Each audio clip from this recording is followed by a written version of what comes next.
তমির সাহেব কয়টা মিটিং করছে? একটা জনসভা করছে কিনা বিএনপি? আরে করছে, না করেন কেন? এই কুসুরের কালা আর নান্নারে শহীদুল্লাহ 25 জন কৃষক নিয়ে ঘরে ঘরে ঘুরছে। আর শহীদুল্লাহ গাজীর গান আছে না, গাজীর গান আর ছোটখাটো মিলাদে নিয়ে যায় তারিখ। এই হচ্ছে তমির সাহেবের অ্যাক্টিভিটিস।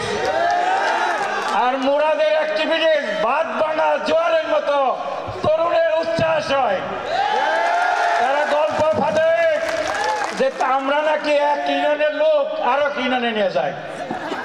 আর আমি তোকে বললাম, বেটা এটাও তো একটা ভালো কাজ। এক ইউনিয়নের লোক যদি আরো ইউনিয়নে যায় তারা ভালোবেসে যায়, নাকি বলেন? ভালোবেসে যায়।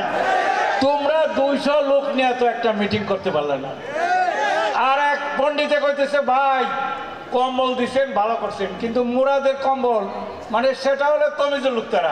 তারা বলতেছে এটা পা ঢাকে না, পা নাকি বাইরে থাকে। তো তার সাথে আরেক লোক আছে, আমি বলো ভাই এটা কি করা যায়? বলে কি করা যাবে, মুরাদ তো কম্বল দিছে, তোরা তো একটা গামছাও দেশ নাই বেটা, একটা রুমালও দেশ নাই নাকি? যে একটা গামছা দেয় নাই, রুমাল দেয় নাই, সে কম্বলের সমালোচনা করে কেমনি? তো আপনারা, আর দেশটা তো এখন আগের দিনে চিঠি লেখা কি দেশ নাই। এই যে আমার সাংবাদিক ভাইরা প্রায় আমার ছাত্র, ওরাও কিন্তু আমাদের সাহায্য করতেছে না? এই মিডিয়া আপনার সারা পৃথিবীতে ছড়িয়ে যায় এদের সংবাদ। এই যে মিটিংগুলো হচ্ছে, বিএনপির মিডিয়া সেল আছে না, এগুলা যায় না? তাহলে এগুলা মূল্যায়ন করবে কিনা বলেন? 6 মাস হয়ে গেল 6টা মিটিং করে না।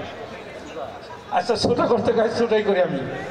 আমার কোনো যে বড় সভায় ছোট বক্তব্য দেওয়া উচিত, কর্মী সভা এটা না, এটা জনসভা হয়ে গেছে।